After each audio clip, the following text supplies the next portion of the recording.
révolutionner le streaming ici à Abidjan. Je sais pas comment tu vas faire en fait. Le gars qui va venir sur ton application, là, il veut pouvoir écouter en même temps Michael Jackson, en même temps, c'est pas Matt Gims et tout. Il va pas venir juste sur ta plateforme pour écouter Suspect 95. Lui, s'il doit écouter l'autre, il va aller sur l'autre plateforme, tu vois. Il faut que tu puisses rassembler tout le monde sur la même plateforme. Et ça, c'est compliqué parce que tu n'auras pas accès au catalogue facilement. Est-ce qu'un développeur même peut être au chômage?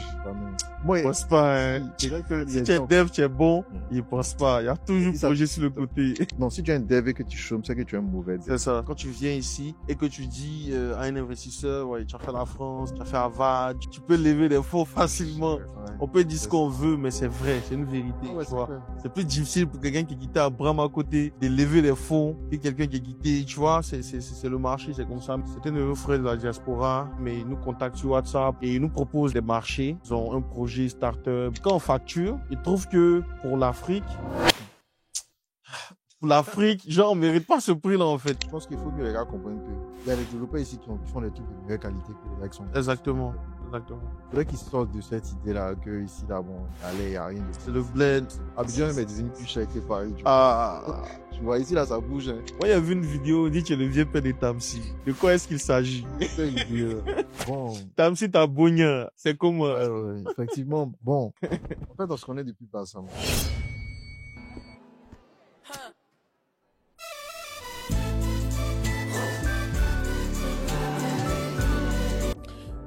Alors, le Ager. Ouais. Comment ça va? Ouais, bonsoir Alex, ça va bien. Et toi? Ouais, ça va super. Vraiment, c'est un honneur pour moi de t'avoir sur ce plateau. Comme tu sais, je me suis lancé depuis peu dans la création de contenu. Et là, je vois aussi que c'est intéressant, c'est important d'avoir des formats un peu plus longs, podcast. Donc là, on est dans un autre épisode de Tech à Tech. C'est un podcast où j'invite des gens qui comptent dans la tech pour moi, des gens qui m'ont influencé, des gens aussi qui se battent pour que l'écosystème soit au top. Donc là, je suis heureux de t'avoir. Si tu peux te présenter pour ceux qui ne te connaissent pas. Ok Alex, bon déjà c'est un honneur pour moi d'être sur ce plateau-là. Moi c'est Elvis Amani, je suis développeur avec on va dire plus d'une dizaine d'années d'expérience maintenant. Voilà, j'ai commencé en tant que support informatique, et, je suis développeur, j'ai travaillé sur une multitude de projets et là maintenant j'essaie de communiquer cette passion-là aux plus jeunes. Voilà, déjà à travers une chaîne TikTok que j'ai créée qui s'appelle Frappeur de Code. J'essaie de partager un peu ma passion de l'informatique. Ah, super. Donc, comment tu arrives au code déjà? C'est une longue histoire. Comment j'arrive au code? Bon. On va dire en fait que j'ai déjà toujours été passionné par l'informatique, par l'ordinateur. J'ai eu la chance d'avoir un ordinateur à la maison. Voilà, un ordinateur familial où tout le monde pouvait venir travailler. Okay. Donc déjà, j'ai commencé par là, à toucher un peu. Au départ, c'était Word, Excel. Voilà, parce que mon père est journaliste. Donc des fois, on faisait les traitements de tests. Mon grand frère est infographiste aussi. Donc je touchais un peu déjà à tout ce qui est Photoshop, les logiciels. Avant que il y avait un logiciel d'édition de journal là, qui s'appelait Quark Express. Avant InDesign, c'est comme InDesign, mais c'était là avant InDesign. Okay. Voilà, c'était ça qui était en vogue. Et tout. Mais bon, moi je m'intéressais pas trop à ça. Mais en tout cas, tout ce qui était visuel, design déjà, ça me parlait beaucoup. Et tout. Et on va dire au lycée, on partait au cyber et tout, on partait télécharger des musiques. Je téléchargeais beaucoup de musique sur Internet. Ouais, Tubidi, il y avait les Warez, là. Les sites de Warez, téléchargement, méga upload, dans le temps, tout ça, on partait beaucoup. Et des fois, quand je vois sur les sites, les catégories informatiques, revues, bon, c'est là que j'ai commencé à regarder les revues comme Hacker Magazine. Il y avait une revue qui s'appelait Hacker Magazine dans le temps. Donc, ça m'intéressait, je regardais un peu comment pirater. Bon, quand tu es petit, là, tu as envie de faire tous ces petits trucs-là. Donc, du coup, tu t'intéresses comment pirater, comment faire certaines choses et tout. Et c'est comme ça que la passion est venue petit à petit. Et après le bac, après le bac, il y a une longue période d'attente. On attend les orientations. Donc là, j'étais en train de fouiller, je suis tombé sur le site du zéro. Et je suis tombé sur le cours de apprendre HTML, CSS à partir du zéro. Donc j'ai commencé ça et j'ai fait un site web en HTML, CSS, jusqu'au bout. Un site web où je mettais des créas, des trucs que je faisais. Et j'ai même hébergé ça sur un hébergeur qui s'appelait Webhost 000. Je mettais les hébergements gratos, voilà, avec un sous-domaine et tout. Donc j'ai fait ça, j'ai mis ça jusqu'à bout. Et au fur et à mesure, j'ai commencé à m'intéresser après PHP. Là encore, j'avais même pas encore commencé En grande école, hein. Voilà. J'avais même pas encore commencé en grande école quand je commençais à toucher ça. Et puis, bon, C'était juste après le bac. Juste après le bac, ouais. Et la passion est venue là, comme ça, naturellement. Au départ, je voulais être pilote. Je voulais être pilote au début, mais malheureusement, j'ai pas pu à cause des Gamins croisés. Tu connais. Donc bon, tu vois, donc du coup, naturellement, comme c'était déjà dans le code et puis bon, c'était intuitivement, c'est comme si je m'amusais en fait. Du coup, j'ai continué là-dedans. J'ai fait un BTS déjà en RIT. On était la première promotion RIT. À l'époque, ça venait de sortir. Ils avaient fait les réformes des filières là. Donc du coup, je me suis orienté en RIT. Mais c'était trop télécom pour moi. Voilà. Donc après les RIT, j'ai basculé. Je suis allé en IDEA. En licence génie informatique et réseau à Abidjan, Côte d'Ivoire, et après j'ai fait un master en informatique. Mais pendant tout ce temps-là, je continue à coder. Wow, super. Généralement, on dit que la meilleure manière d'apprendre à coder, c'est de build, c'est-à-dire de travailler sur des projets, faire des startups, tout et tout. Est-ce que tu confirmes ça? Est-ce que tu as vécu ça? Ouais, il faut toujours travailler sur des projets, c'est ça qui motive. Voilà, des projets personnels comme ça, tu as ça en cœur, ça te pousse à aller jusqu'au bout. Comme par exemple, le premier site web que j'ai fait, c'est un projet personnel, c'est pas grand chose, mais bon. Pour moi, c'était un accomplissement. Faire un site, aller jusqu'au bout et puis pousser ça. Après, j'ai eu d'autres projets comme LedMix, que j'ai également poussé, qui m'a permis de pouvoir découvrir certaines choses, comme par exemple héberger les fichiers audio, la lecture dans un navigateur, tout ça. Et quand tu suis des projets personnels comme ça, tu n'hésites pas à pousser, à faire la recherche pour pouvoir voir comment implémenter les choses. Donc, c'est important d'avoir un projet qui te tient à cœur. D'accord. Tu as parlé de LetMix. Est-ce que tu peux nous en dire plus? Bon, LetMix, en fait, c'est une plateforme qui était censée être une plateforme de streaming. Bon, déjà, ça a pivoté plusieurs fois. Au départ, c'était censé être un réseau social qui mettait en relation des acteurs de la musique. Donc, par exemple, tu es un artiste, tu peux avoir une page LetMix où tu publies tes événements et autres. Dessus, tu peux rentrer en contact avec des beatmakers pour avoir des prods ou des producteurs, des managers pour gérer tes prestations ou des promoteurs des spectacles, par exemple. Donc, tout cela devait être réuni sur une même plateforme et ils peuvent échanger, gérer les contacts pour pouvoir travailler ensemble. Donc, à la base, c'était ça. Après, on a voulu intégrer une partie streaming où on pouvait mettre des sons en vente, les beatmakers, parce que je faisais également du beatmaking à côté. Donc, en fait, c'était un peu lié à c'est pour ça qu'on parlait de projet personnel tout à l'heure. C'était un peu lié à ce que je faisais à côté, parce qu'à côté du code, j'étais un peu de la musique. Donc, tout ça, c'était pour répondre à des problématiques que j'avais vues dans le domaine de la musique aussi. Voilà. Donc, du coup, c'était, permettre aux beatmakers de pouvoir vendre leur instru, permettre aux artistes de pouvoir mettre leurs sons en streaming et tout. Donc, c'était un peu ça l'idée. On a essayé de pousser un peu jusqu'à un moment donné où on a vu que bon, fallait qu'on change, qu'on laisse tomber. Là, après, ça s'est muté en un blog qui traitait de la musique, de musique urbaine. Donc, tu as failli construire l'ancêtre où c'était l'ancêtre de SoundCloud. Est-ce qu'à ce moment, il y avait... Bon, en ce moment, SoundCloud était là, mais c'était pas encore en vogue comme après, dans les années 2015-2016, avec les cloud rappers, tout ça, non. Ça commençait à monter. Alors, on va dire c'était un peu faire un truc à la SoundCloud, mais orienté, à l'ivoirienne, quoi. Un truc comme ça. Et comment tu penses que tu allais pouvoir monétiser cette plateforme si jamais tu avais peut-être un financement, bien tu avais peut-être décidé d'arrêter parce qu'après tu vas nous dire pourquoi est-ce que ça n'a pas continué. Mais comment est-ce que tu pensais pouvoir monétiser? Est-ce que c'était les artistes qui allaient te payer pour pouvoir mettre le son là, ou bien c'était une commission que tu allais avoir en fonction du nombre de ventes? Bon, je sais pas. L'idée de base, c'était un principe de commission. Commission, et puis d'abonnement, un truc à freemium, comme on dit.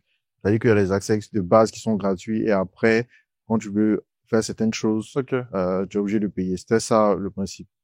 Donc, permettre à tout le monde déjà d'accéder à la plateforme, et après, faire les accès, payants. Voilà, c'était un peu ça l'idée. D'accord. Et donc, dis-nous, pourquoi est-ce que ça n'a pas poussé? En fait, ligament croisé. Ouais, ligament croisé, c'est compliqué.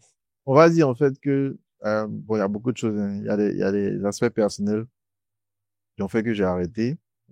Après, il y a l'état du marché aussi, parce qu'on va dire que dans le temps, c'était pas encore je parle de 2012, 2011 par là, c'était encore un truc. Voilà, l'environnement n'était pas encore favorable peut-être à tout ça. Internet était cher même. Internet était cher. Pas le fibre, connexion 300. C'est pas toujours évident. Donc ça fait que bon, on a vu que c'était pas encore le moment. Voilà, donc on a voulu se muter en streaming avec des artistes indépendants. On a essayé de contacter certains artistes. Il y a certains artistes que tu connais même qui ont été associés au projet. Okay. Comme par exemple Ozaki qui avait été associé au projet dans ouais. le temps. Ouais, à Bassam. On avait essayé c'est un petit vieux. Voilà. On avait essayé de voir ça avec lui et tout. Après, bon, on a dit, bon, on va faire ça, mais on aura le côté, blog. Okay. Qui va parler des actualités et tout. Mais finalement, c'est lui qui a pris le dessus. C'est ça qu'on a essayé de développer en attendant qu'on puisse travailler à côté. Mais après, avec le temps, il y a eu tout ce qui est streaming.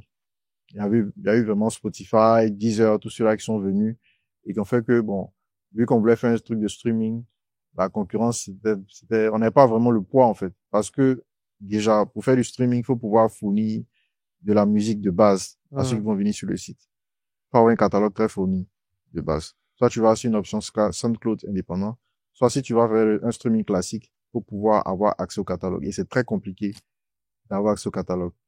Par exemple, tu vas avoir Universal pour dire que tu vas avoir accès il y a plein de trucs, réglementation, papier, juridiction, droit d'auteur, tout ça. C'est tellement compliqué. Et tu dois débourser des sous même encore. C'est trop compliqué. Il y a une startup qui a pu avoir accès au catalogue. C'est une startup, sénégalaise. Ok. C'est une entreprise sénégalaise qui est dirigée par un artiste sénégalais. J'ai oublié le nom de la startup. C'est eux qui ont pu avoir accès au catalogue d'Universal, par exemple. Voilà. Maintenant, je sais pas qu'est-ce que cette startup est devenue. Mais tu vois qu'il y a eu plein d'applications de streaming. Il y a eu Wow Music qui était associé avec Orange. Bon, tu vois que ça n'a pas porté. Mais après, c'est compliqué de lutter les géants, en fait. C'est vrai qu'on n'a pas poussé le bouchon assez loin. Mais bon. Parce que je pense que les startups comme, bon, je veux dire les applications comme, par exemple, Audiomack. Tu connais Audiomack? Audiomack, ouais. Est-ce que eux, ils passent par tous ces systèmes-là pour pouvoir avoir accès au son? Parce que j'ai pas l'impression que c'est légal. Audiomack, je pense que c'est indépendant. Je pense que c'est un peu comme ça se rapproche plus des SoundCloud. Ok. Ça se rapproche plus des SoundCloud. Et après, je pense que c'était une évolution, des sites de téléchargement de musique. Voilà, un peu, peut-être les artistes ne voulaient pas mettre leur truc en téléchargement, ils partaient sur Audiomack pour les mettre, pour que les gens puissent écouter. C'est vrai que même sur Audiomack, on peut télécharger aussi, mais bon. Je pense que c'est plus cette évolution. C'était plus pour les indépendants. Et puis, effectivement, comme tu as dit, il y a une partie illégale aussi. Il y a des sons qui ne devaient pas être avant. Bien sûr. Tout le monde pourrait mettre. Bien sûr. Mais actuellement, je pense que il y a tellement de facteurs qui ont favorisé aussi l'arrivée de grands comme Spotify, Deezer, tout ça, parce que, Joe, avant, là, même Netflix, même, quand tu as un compte Netflix dans le quartier, Joe, tu es un roi, parce que nous tous, on va être téléchargés sur truc, uTorrent, tu vois.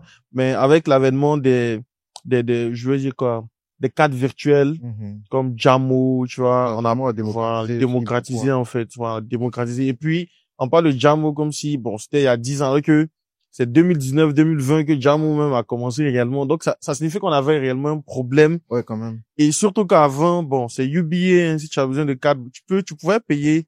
Est-ce qu'on pouvait payer même, un abonnement Netflix même en Côte d'Ivoire? Non. Si tu avais une carte bancaire. Je pense pas, hein. Non. Je pense que Netflix, mais c'est encore jeune, c'est pas un truc. C'est pas, il y a pas très longtemps. Pas très longtemps aussi Netflix. Pas très longtemps. Mais je veux dire, l'arrivée de, ceux qui nous ont permis de démocratiser, en fait, l'arrivée de géants comme Spotify, c'est vraiment les abonnements. Parce que là, maintenant, tu as ton téléphone. Bon. Même avec Wave, même, tu peux rapidement payer ton abonnement.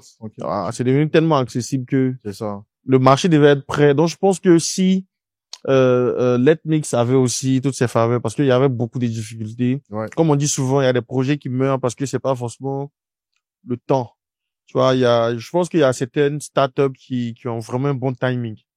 Et l'exemple qui me vient en tête très rapidement, c'est Wave. Parce que moi, je pense ils sont venus au moment même opportun. Ouais. Tu vois, quand moi je discute avec certains amis sénégalais, ils me disent, non, c'était le moment où même les gens se plaignaient. Tu vois, les gens se plaignaient des géants, voilà. Ouais. Se plaignaient, non, pourquoi? Parce que les Sénégalais, ils ont une culture de commerçants. Donc, c'est des gars qui transportent beaucoup de cash. Ouais. Donc, quand il y a ce genre d'application, bon, à chaque fois que tu vas mettre l'argent sur ton Orange, tu payes les frais. Donc, quand Wave est sorti dans dos, ça a vraiment cassé, ça a vraiment disrupt le marché, comme on dit. Le marché. Ouais, mais je veux savoir un peu, quelle est toi en tant que dev, parce que très souvent, quand on regarde la plupart des grandes startups dans le monde, on sait que les cofondateurs avaient au moins un dev. C'est maintenant que, bon, les gens peuvent peuvent dire, pardon, qu'ils vont lancer une startup sans forcément dev, ils vont s'associer avec un dev, tu vois. Mais la plupart, quand on prend Zuckerberg, bon, c'est un dev, tu vois. Quel est le rapport entre les devs et puis les startups? Parce qu'il y a des devs, là, ils peuvent build, hein, mais ils préfèrent aller, tu vois, non, ils préfèrent aller travailler plutôt que de build. C'est-à-dire, pour faire travailler, build là-bas, ça aide aussi une entreprise à pouvoir atteindre ses objectifs. Donc, comment tu juges ce rapport? Comment tu juges ce rapport entre les devs et puis les startups? D'accord. En fait, je me sens un peu indexé.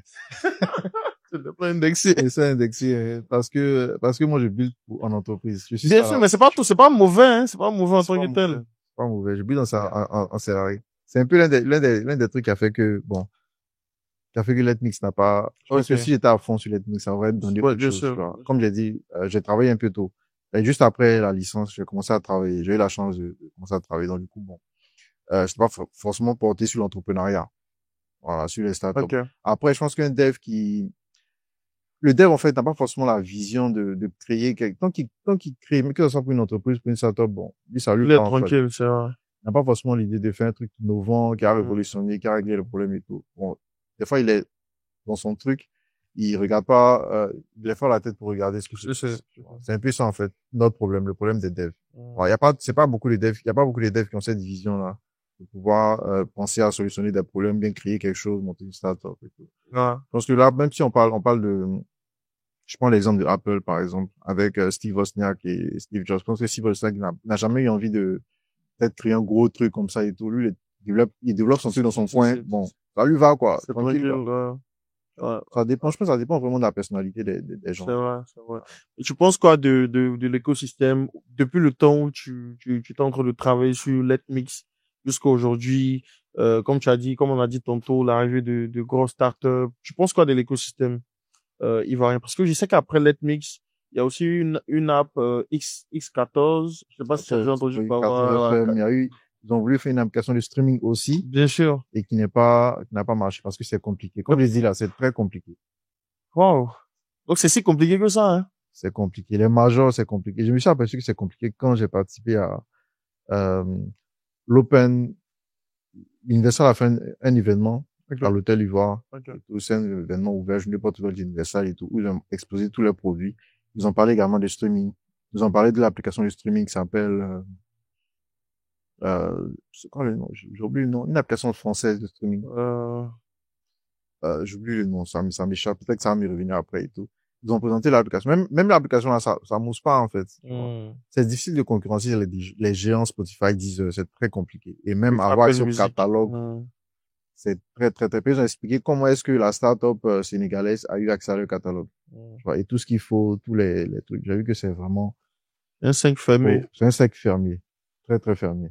Donc SoundCloud, c'est quand tu dis indépendant, c'est-à-dire c'est pour les artistes qui ne sont pas forcément dans une maison de prod, c'est ça? Ouais, dans une maison de prod qui veut distribuer le truc librement.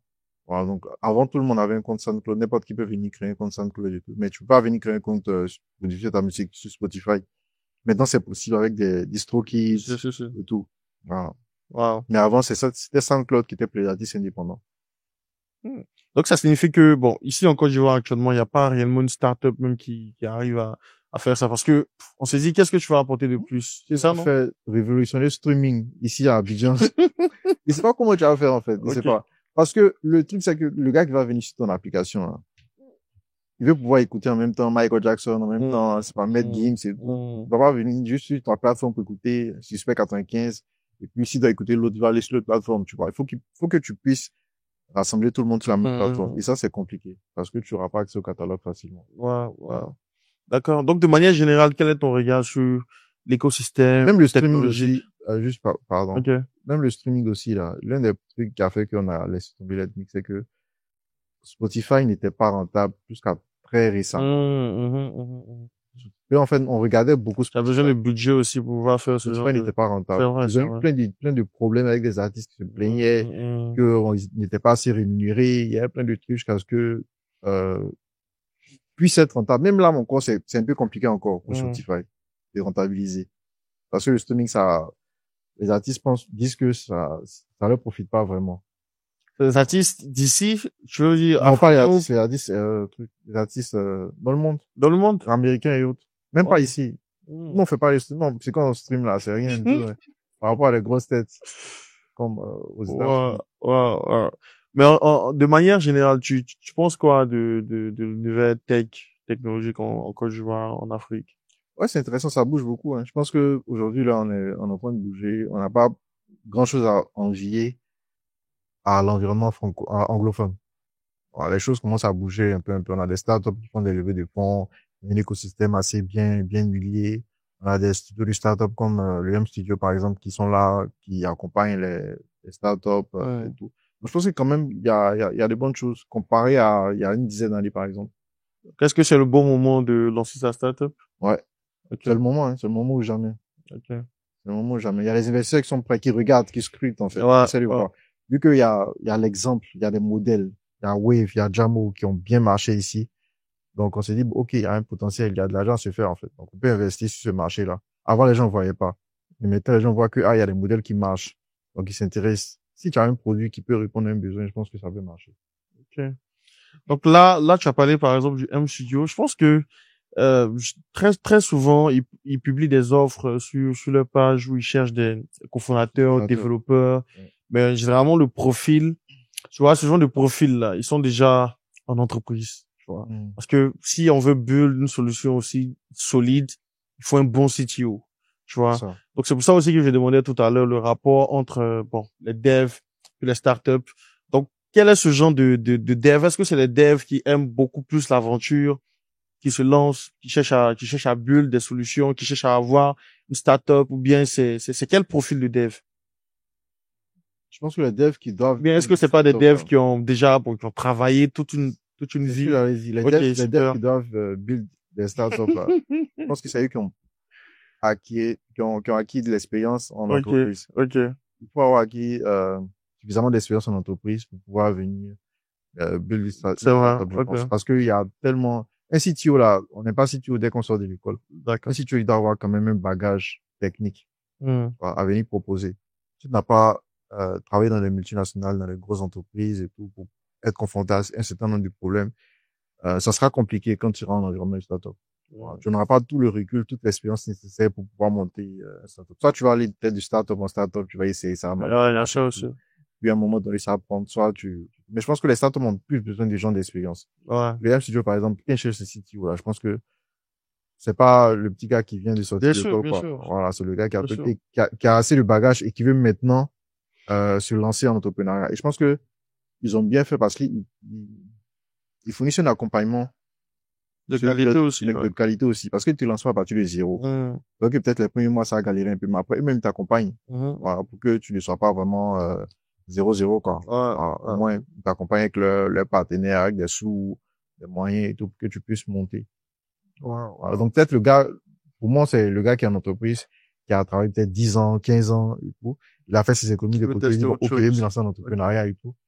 Il a ses sous pénibles, 6 mois comme ça. Il m'a OK, il va au MC Juliette, cofondateur, il était startup. C'est moi ici, même pour le truc, pour le gars. Est-ce qu'un développeur même peut être au chômage? Jamais. Moi, je pense pas, hein. Si tu es dev, tu es bon, il pense pas. Il y a toujours projet sur le côté. Si tu es un dev, un bon dev. Non, si tu es un dev et que tu chômes, c'est que tu es un mauvais dev. C'est ça. Alors, si tu es un dev et que tu chômes, surtout à Abidjan, ici. Peut-être dans les autres pays, peut-être que le marché est différent. Mais à Abidjan, ici, en Côte d'Ivoire, si tu es un dev et que tu chômes, là, c'est que tu es pas un bon dev. Ouais. Il y a tellement de demandes. Bien sûr, tellement de demandes. C'est impossible de chômer, en fait. Et même si c'est pas forcément les demandes en entreprise, mais, il y a des particuliers aussi qui sont là, voilà, des gombos, tu fais un site ici, tu fais une application là-bas, tu peux te retrouver ton petit 500 000 francs par mois au moins, tu vois, ça te permet au moins de consolider ton portfolio. Oui, bien sûr. Et puis, tu pourras facilement, voilà, c'est pas rien. Tout 500 000 à Abidjan. Abidjan ici. 500 000 à Abidjan, c'est beaucoup, hein. C'est beaucoup quand même. Beaucoup. Waouh. Donc, il y a beaucoup de choses à faire. Il y a des entreprises à prospecter, il y a des projets à faire, il y a plein de trucs pour gagner des sous. Surtout dans le dev, avec l'informatique. Et puis, moi, j'ai une théorie aussi, que un dev, qu'il soit dans une startup, qu'il soit en entreprise, qu'il soit freelance, il a toujours projet sur le côté. Et c'est ça. Il a toujours un side project. Ouais, ça marchait sur le côté. Toujours un projet sur le côté. Parce que, déjà, ça permet de pouvoir suivre l'évolution. En entreprise, là, des fois, les trucs sont bloqués. Ils sont carrés. Carrés, voilà. Attends, si tu travailles sur un projet, tu peux tester des nouvelles technos, des nouvelles approches, ça te permet de pouvoir toi-même te motiver. Des fois, tu es en entreprise, il y a rien à faire, il y a une routine. Ça te permet de pas trop t'ennuyer. Ouais. Pouvoir être toujours, au top sur le marché de l'emploi, quoi. Demain, si par exemple, tu as fait 5 ans dans une entreprise, une vieille technologie, par exemple, et tu t'es pas mis à niveau. Dans 5 ans, quand tu vas vouloir postuler, là, tu auras quoi à présenter, à présenter au nouvel employeur. Tu auras rien du tout. Donc, le start projet, déjà, ça te permet de pouvoir toujours être en jambe. Toujours être en jambe et tout, voilà. Et tester les nouveaux trucs. Ouais. Tester les nouveaux trucs. Déjà, ça. Et puis, tout à l'heure, on disait que c'est pas tous les devs qui ont envie de build des startups, mais il y a toujours un petit projet, tout cet aspect créatif là qui est là. Ok, il faut que créer un petit truc, tu vois que peut-être chez eux là, ils vont peut-être créer un petit réseau, domotique, bien quoi. Mais ils ont toujours envie de créer des choses en fait. Voilà, de but. Même si c'est personnel, ils ont toujours envie de créer quelque chose. Ouais. Voilà. Donc ça veut dire que tous les développeurs au monde sont des freelance d'un point. Bon. Tous les développeurs. Gombo. Tous les développeurs font gombo. C'est ça. Bon, moi, je connais des gars qui font pas gombo. Hein. Ah ouais? Ouais, ils sont refusés de faire gombo. Dès qu'ils veulent plus faire gombo, et ça fatigue. Mais sinon, oui, si un développeur veut, là, il va avoir gombo. Il décide d'avoir un seul gombo à côté, ou bien, genre, c'est l'argent de l'entreprise seulement qui suffit, ils veulent pas avoir un projet à côté. Ouais, l'argent de l'entreprise, il suffit. Ils n'ont pas envie d'avoir des projets à côté. Mais ils ont déjà fait ça trop longtemps, donc du coup, ils veulent avoir du temps pour eux, quoi, pour profiter. Ouais. J'en connais beaucoup qui font ça. Pas parce qu'ils gagnent pas le gombo, mais parce qu'eux-mêmes, ils veulent pas. Ils veulent pas, ouais. C'est vrai que ça fatigue. À un moment donné, il faut accepter que ton temps est aussi précieux. Peut-être que le temps que tu prends pour gérer les gombos, tout et tout, tu peux toi-même build quelque chose pour toi-même. Et ce qui me plaît aussi souvent chez certains youtubeurs français qui sont devs, c'est que ils parlent souvent du solopreneur. C'est-à-dire du dev qui est solopreneur. C'est-à-dire qui arrive à monter un SaaS, Software as a Service. Tu vois, lui seul, il a un peu de compétences en marketing. Comme toi, je sais que tu es beaucoup polyvalent, tu as fait de l'infographie, c'est ça, non? Autant de self-record et tout, on va revenir là-dessus tout à l'heure. Mais, tu vois, il peut faire son marketing avec peut-être 2-3 agents AI là-bas qui gèrent tu vois, non, sa newsletter, tu vois. Donc, tout est propre. Et puis lui, il veut, je veux dire quoi, il ship peut-être la première fonctionnalité, ça marche, il voit qu'il y a certain nombre d'utilisateurs. Ça lui fait son gombo sur le côté, en fait. Ouais. C'est-à-dire, au lieu de peut-être tourner, je veux chercher 10 marchés, 20 marchés, il prend son temps, il build un petit système. J'ai vu ça beaucoup. À un moment donné, c'est un peu ce que je voulais faire aussi avec le no-code. Mais bon, tu connais les ligaments croisés encore une fois. Franchement, les ligaments croisés. Hein. Non, mais je pense que c'est ça. Je pense que c'est mieux même de faire ça, d'avoir son petit projet, d'aller jusqu'au bout. Ouais. Les gombos, là, ça vient de temps en temps, ça vient, c'est pas sûr, c'est pas stable, c'est pas récurrent et tout. Alors que si tu as travaillé sur ton projet et que tu as fait monter le truc, ça peut donner quelque chose et tu peux gagner beaucoup plus que les gombos. Et c'est toi-même. Vu que c'est toi-même qui gère tout, tu auras envie de pousser. Ouais. Un temps aussi, ce qui rendait sexy le monde des startups, c'est que le dev, il va résoudre un problème et puis 5 ans plus tard, il vend. Ça, c'est un truc qu'on réveille. Moi, il réveille ça avant. On fait le mix là, à un moment donné, avant on fait le truc. Mais je pense que, comme il a dit là, l'environnement est en train de s'ouvrir, le rêve est en train de devenir possible. Ok. Je pense que dans les années à venir, on aura beaucoup de gens qui vont faire ça, qui vont faire des startups qui vont être achetés par des boîtes pour évoluer. Bien sûr. Par exemple, là, je sais pas, on a eu Jumia. Quand Jumia est arrivé là, ils ont racheté, il y avait l'autre truc là, Vendito. Vendito, qui est devenu après Jumia Deals. Okay. C'est vrai qu'après ils ont fermé, mais je crois qu'ils ont racheté quelques petites boîtes comme ça. Donc je pense qu'ils sont en train de venir. C'est de l'argent, hein. C'est de l'argent. Tu vois, toi tu builds ton petit truc, ta petite solution. Eux, comme ils sont beaucoup plus gros, ils ont besoin de ta solution, de ton marketing, tu connais mieux le marché. Voilà, tu connais mieux le marché. Donc c'est vraiment un bel exemple. Moi ça m'a fait rêver aussi. Je suis allé build ma startup. Je pense que c'est possible maintenant. Hein. Ouais. En tout cas, on est dedans. On va voir ce que ça donne. Moi, ils sont des travailler sur un projet là, ça a sorti bientôt. Ça a sorti dans le dos. à ce type. Y a pas de problème. En tout cas, moi, j'admire, tu vois, depuis que je crée du contenu aussi, j'ai eu beaucoup. C'est là que j'ai vu que il y a plein d'Ivoiriens qui sont en train de build, qui sont en train de travailler, en fait. Ouais. Tu vois. Sinon, avant, bon, l'écosystème était, bon, chacun dans son coin. Tu vois, il y a des gens gens de la diaspora, tu vois, ils ont fait leurs études là-bas. Ouais. Ils veulent revenir au pays. Mais bon, ils veulent tester le marché, d'avoir des revenus, tu vois. Donc, je peux faire une vidéo, parler de leurs produits. Ils auront pas mal d'utilisateurs ici en Côte d'Ivoire, voir comment le marché se, parce qu'ils veulent venir, mais ils veulent pas forcément travailler pour une entreprise. Donc ça aussi, c'est un moyen de pouvoir, et on sait que généralement, les gars de la diaspora, bon, tu es allé travailler dans de grosses boîtes, tout ça, donc ton parcours, tu vois, on parle pour toi. Quand tu viens ici et que tu dis à un investisseur, ouais, tu as fait la France, tu as fait Harvard, tu vois, non, tu peux lever des fonds facilement.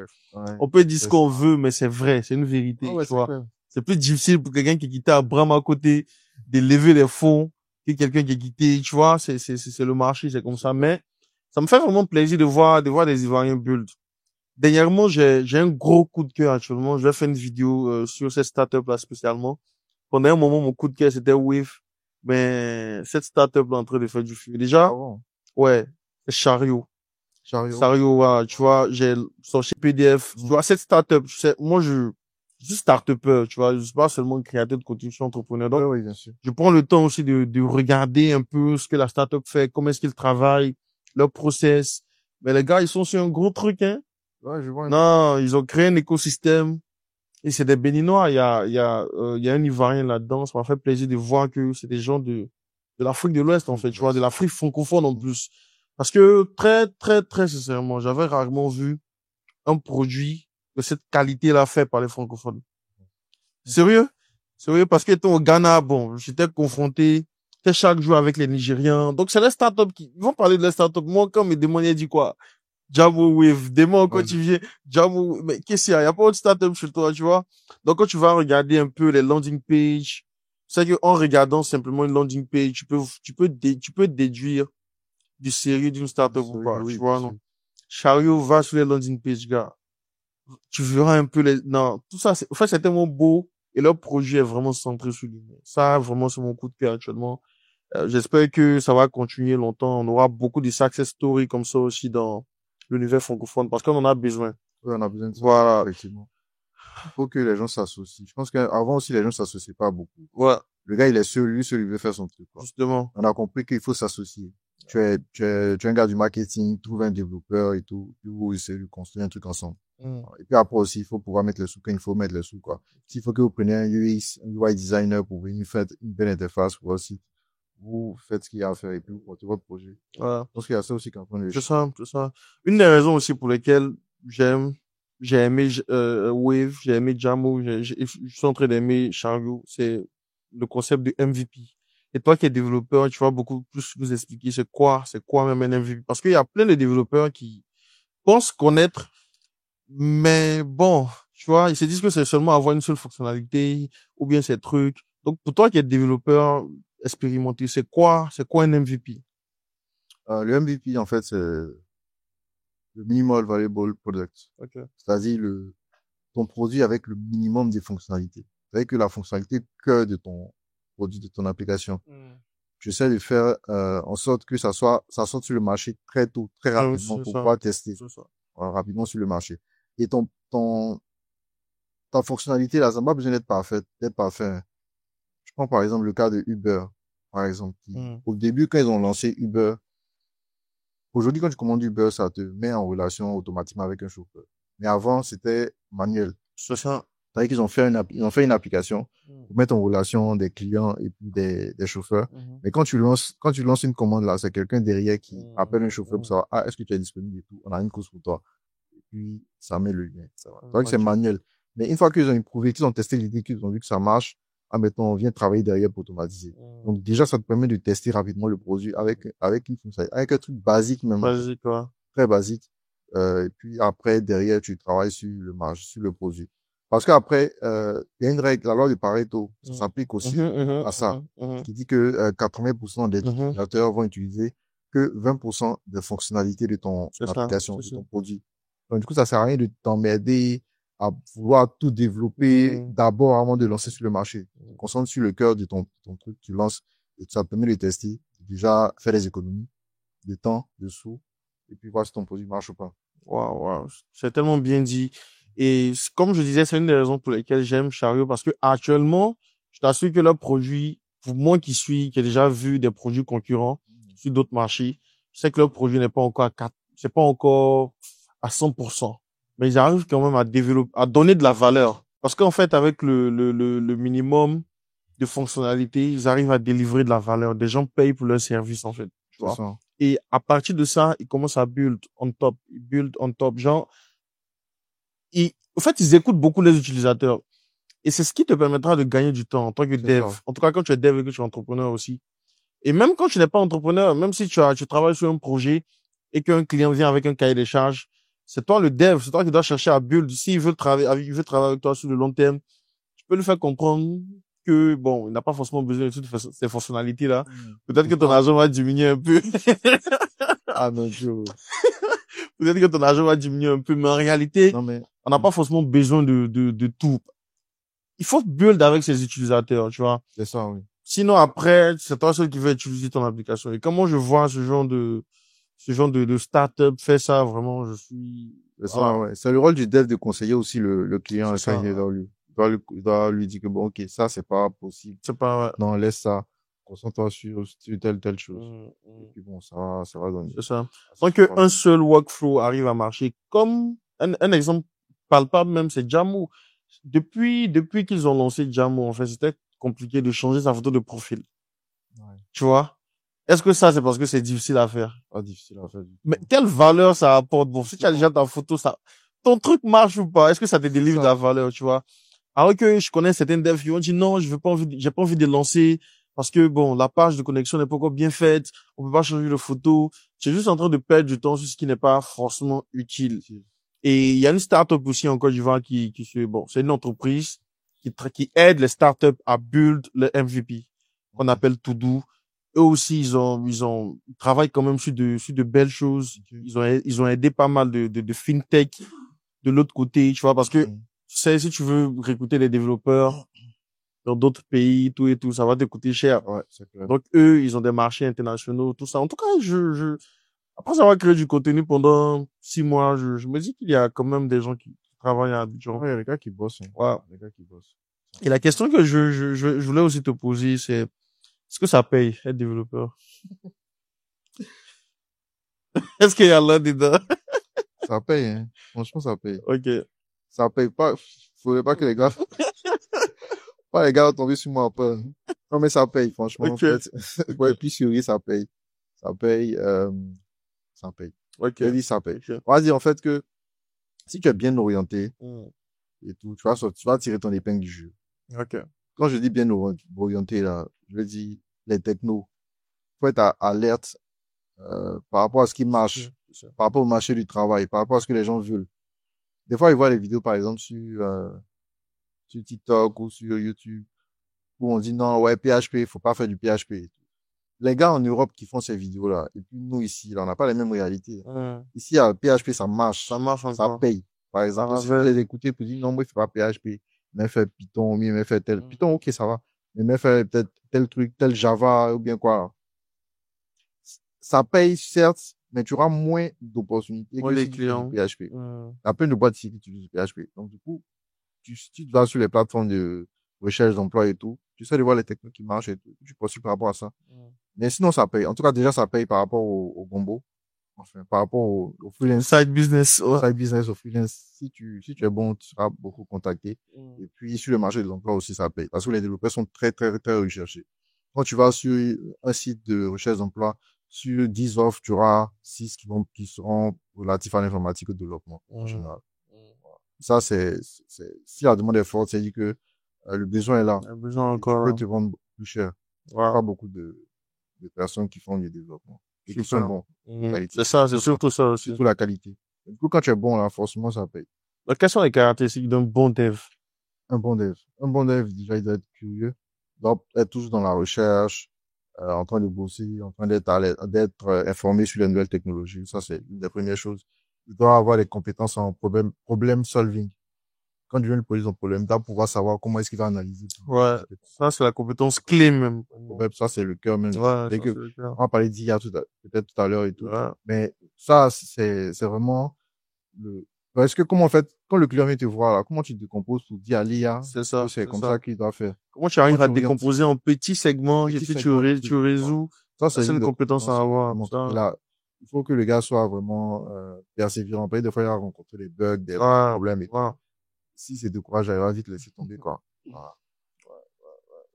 Et tu penses quoi aussi du fait que certains de nos frères, parce que j'ai fait une vidéo pour parler de ça, certains de nos frères de la diaspora reviennent au pays, bon, pas forcément revenir au pays, mais ils nous contactent sur WhatsApp ou bien sûr, ils nous voient sur TikTok, sur les réseaux, et ils nous proposent des marchés, tu vois, ils ont un projet startup, tout et tout, mais quand on facture, ils trouvent que pour l'Afrique, genre, on mérite pas ce prix-là, en fait. En fait, ils savent pas ce qui se passe ici. Ils savent pas ce qui se passe ici, en fait. Donc, à venir à Abidjan. En fait, là, je pense qu'il faut que les gars comprennent que il y a des développeurs ici qui font des trucs de meilleure qualité que les gars qui sont. Exactement. Il faudrait qu'ils sortent de cette idée-là, que ici, là, bon, on galère, il y a rien de bon. C'est le bled. C'est le bled, on a faim tout le temps. C'est pas ça, hein, ici, là, ça bouge. Abidjan est devenu plus cher que Paris, tu vois. Tu vois, ici, là, ça bouge, hein. Et, faut que, ici, là, un bon développeur, il n'a aucun complexe à avoir avec un gars, peut-être, qui a fait ses études en Inde. Bien sûr. Parce que l'informatique, là, c'est tellement universel. Ouais. C'est même if là que les gars tapent là. Ensuite, tu as vraiment bien bossé. C'est les mêmes cours là qui sont disponibles. Aujourd'hui, tu as Coursera, tu as EDX et tout, tu es formé. Tu as YouTube. Donc, tu as accès aux mêmes ressources, quoi. Il n'y a aucun complexe. Donc, tu es bon là. Tu vas te vendre cher, c'est normal. Donc, il faut que les benguistes là arrêtent de penser qu'ici, là, on a trop besoin d'eux, quoi. Parce que quand tu as facturé, par exemple, un projet, tu me diras si c'est un bon prix, un gars qui vient te voir pour une application, bon, du type de SynetPay. Il veut faire, par exemple, un agrégateur. Tu vois un peu, agrégateur de paiement. Tu factures combien pour ce genre d'app? Sans compter forcément, bon, bon, je veux dire, si tu veux aller voir, tu vas avoir l'API d'Orange, il y a des démarches, API de Move, tout et tout, sans forcément compter tout ça. Genre, combien tu build, combien tu factures pour ce que tu vas build, l'interface, tout ça, par exemple. Bon, donne juste une tranche comme ça. C'est juste pour l'exemple. Hein. Une tranche. Mais c'est un agrégateur. Aussi, c'est trop compliqué, on peut changer. Alors, un autre exemple. Voilà, on peut prendre par exemple une marketplace. Parce que l'agrégateur, c'est compliqué quand même. Ok. Il y a plein de paramètres à prendre en compte. On prend une marketplace. Bon, à la Jumia. Voilà, la Jumia, une plateforme où il y aura des gens qui vont vendre, par exemple, des produits digitaux, ça peut être ça. Et puis des gens qui vont venir acheter. Quelqu'un veut build ce genre de plateforme-là. Combien tu factures? Déjà, je vais lui poser cette question pour voir où est-ce que je peux le situer. Tu vois. Il y a les marketplaces que tu peux faire WordPress rapidement, vite fait. Par exemple. Aussi, voir que peut-être son budget, c'est un budget série. Tu peux aller sur WordPress. Même avec WordPress, là. Tu fais bien lui poser la question. Le gars va te dire que, c'est chaud, il a ça. C'est pas possible, en fait. Il fait marketplace, tu vois. Parce que, déjà, bon, je vais pas donner un coup, mais je vais te dire les trucs à prendre en compte. Là, tu vas acheter un nom de domaine. Ouais. Tu vas acheter, l'hébergement. Tu vois. Notre domaine, c'est pas cher, c'est 10 000 francs. On va dire ça comme ça. L'hébergement, si le gars veut beaucoup d'utilisateurs, beaucoup de trucs, il faut que tu prennes un hébergement conséquent qui puisse quand même supporter pas mal de trafic. Donc, tu vas prendre un hébergement. L'hébergement, faut en compter déjà au-delà de 100 000 pour un bon truc, un truc sérieux. Tu vois. Donc, déjà là, on est déjà dans le truc. Donc, après, il y a des outils que tu vas acheter pour pouvoir faire le produit. Peut-être tu vas contacter en principe, si le budget est confortable, tu vas contacter un gars qui va te faire une maquette de la marketplace que tu vas toi-même implémenter maintenant. Peut-être tu vas contacter un développeur front. Tu vas contacter un DevOps qui va t'aider un peu. Un gars. Par exemple, si le budget est assez conséquent. Mais on va dire budget serré pour une marketplace. Pas forcément par rapport à moi, parce que bon, mais on va dire au-delà de 500. À moins, tu peux pas avoir, quoi. Marketplace. Même là, même, c'est un peu juste, quoi. Mais c'est quand même juste pour donner une idée. D'accord. Ça peut monter très loin. D'accord. Donc, est-ce que tu penses que, si tu n'utilises pas, WordPress avec 10 000 $, tu peux faire une marketplace, ça peut t'aider à... Avec 10 000 $, sans WordPress. $, on a combien, là? 5 millions. Ouais, 5, 6 millions. Ça va, non? Ouais. Alors que à combien tu penses que, parce que tu ne seras pas seul sur le projet, hein, si tu, Ouais, bien si tu sûr, vois, tu as prendre parlé des de gars, DevOps, tout ça, et tu vas coder, si tu fais je toi code celui-là, pur. franchement, Voilà. Donc, à combien tu penses qu'un développeur européen pourrait facturer? Est-ce développer, que c'est les mêmes 10 000 $ ou non, pas un peu plus, hein, je pense. Ce sera peut-être à 15 000, 20 000 par là. tu vois? Ouais. Donc, quand ils reviennent en Afrique, nos prix sont relativement bas. Mais même quand tu as lui dit 5 là, quand tu as lui dit 10 000 $, il va dire que c'est trop cher, Mais oui, gars. c'est de ça que je veux parler, en fait. C'est trop cher que Ouais, vous toi, tu vis au franchement. bled, toi, tu es Je facturé. t'ai dit, ouais, mais attends, que les gars, tu là, on me dit les prix là, toi, tu me dis quoi? Et puis, au lieu de m'envoyer ça en francs CFA, il envoie en dollars. Vraiment, deux. C'est qui dit. Ah, c'est quoi ce truc là? C'est pas possible. Ah. Attends, le gars, peut-être, va t'avouer que quand on venait ici, il a prévu peut-être 500 000, Ouais, 300 000. mais c'est ça, c'est le prix. Ouais. 2 millions, quand tu convertis 2 millions, ça te fait 3 000, 1 500 euros. Tranquille, quoi, c'est fini. Attends, il n'y a pas ça. Bon, je pense que ça commence à changer parce que, Quand tu viens vers moi comme ça, en fait, c'est vrai que plus le client va diminuer le prix, plus tu vas enlever des fonctionnalités dans son truc. Plus tu vas faire un truc basé pour lui donner. C'est ce que les gars comprennent pas, en fait. Tu vois, quand tu vas donner un prix, elle va dire, ah, c'est trop. Moi, bon, maintenant, tu vas lui c'est dire, ton ok, tu as budget, combien? c'est ça. Quand il va dire, tu as combien? Elle va dire, bon, ok, c'est que je vais enlever ça, je vais enlever ça, je vais enlever ça. C'est que je vais utiliser WordPress, par exemple. Bien Pour sûr, aller vite. Et puis, bon, finalement, tu as ton truc, quoi. bien sûr.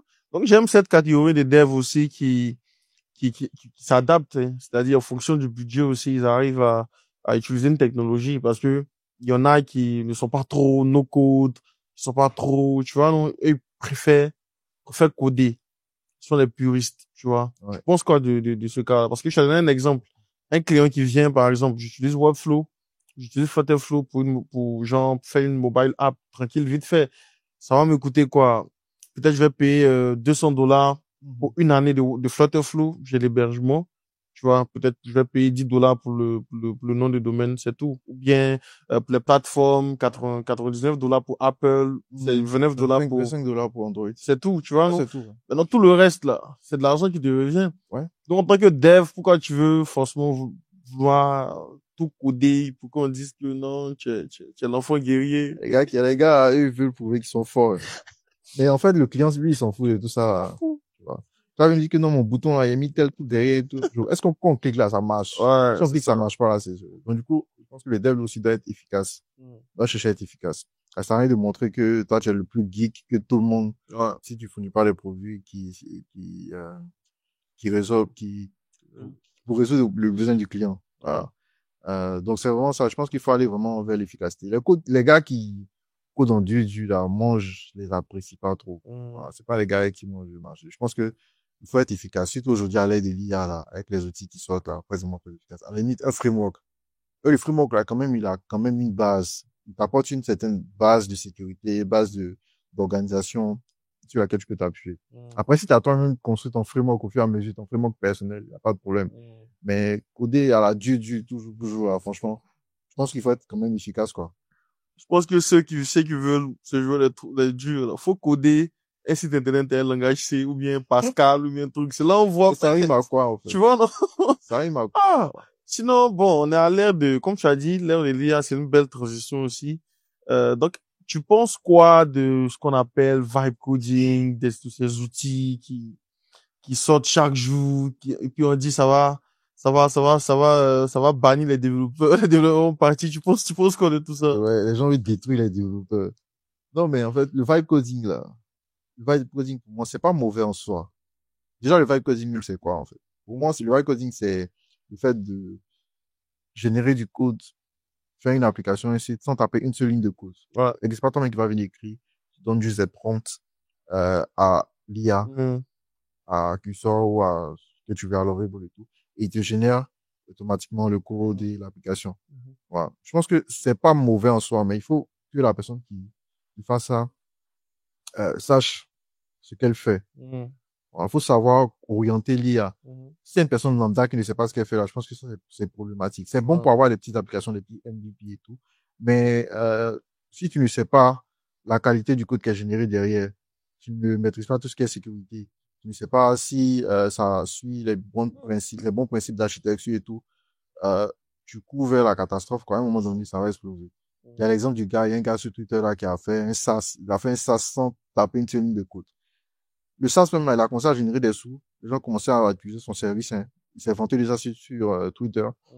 Quelques semaines après, les gars ils ont piraté son truc. Tout est mort et tout. Et il ne sait même pas comment débugger l'application, le problème. Donc, il a galéré plusieurs jours, il n'a pas pu résoudre le problème. Parce qu'il comprenait même pas même le code qui était généré en bas. Donc, si c'est pas tu maîtrises pas le code là, comment tu fais pour résoudre un problème, s'il y a un problème? Donc, finalement, il a fermé le truc. Il a laissé tomber le chômage. Le truc carrément, tu vois. Donc, ça, c'est un des risques, en fait. Donc, je pense qu'il faut être vraiment aguerri. Après, il faut que le dev puisse s'adapter à ces outils-là. Le dev qui va pas s'adapter à ça, lui va mourir carrément.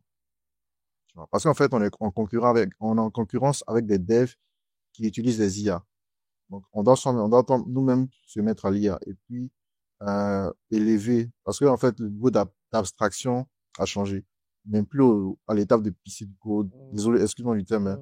Voilà, de générer du code comme ça. On est plus à un autre niveau où on dit, maintenant, on génère un prompt qui va lui générer du code. Et puis maintenant, nous, on vient derrière pour corriger, pour l'orienter. Voilà. Donc, ça veut dire avant, par exemple, ChatGPT, à quoi ressemblait le code? Comment est-ce que un développeur, est-ce que c'est vous-même, par exemple, si c'est une application où il y a 4000 lignes de code, C'est toi qui tapez, mais on va te copier-coller un peu sur Stack Overflow. Hein? C'est toi qui tape. 4000. Qui va taper pour toi? Peut-être que dans 5 ans, quand les gens vont y aller l'interview, on dit, mais celui-là même, mais c'est comme ça on tapait. Avant, là, quand tu regardes quand tu es en entreprise et que les vieux te parlent de comment ils codaient avant, là, tu dis, mais non, comment on peut coder comme ça? C'est vrai, c'est vrai. Oui, il n'y avait pas framework avant. Il n'y avait pas framework avant, tu vois. Les gars, ils tapaient tout. C'est JavaScript, Vanilla. Ils tapaient tout. Et maintenant, on a tous les frameworks JavaScript, là, tous les trucs. Non, on tape du code. Quand tu fais un programme qui a 100, moi, j'ai trouvé des programmes qui a 100 000 lignes de code. Tout ça, c'est toi qui as tapé.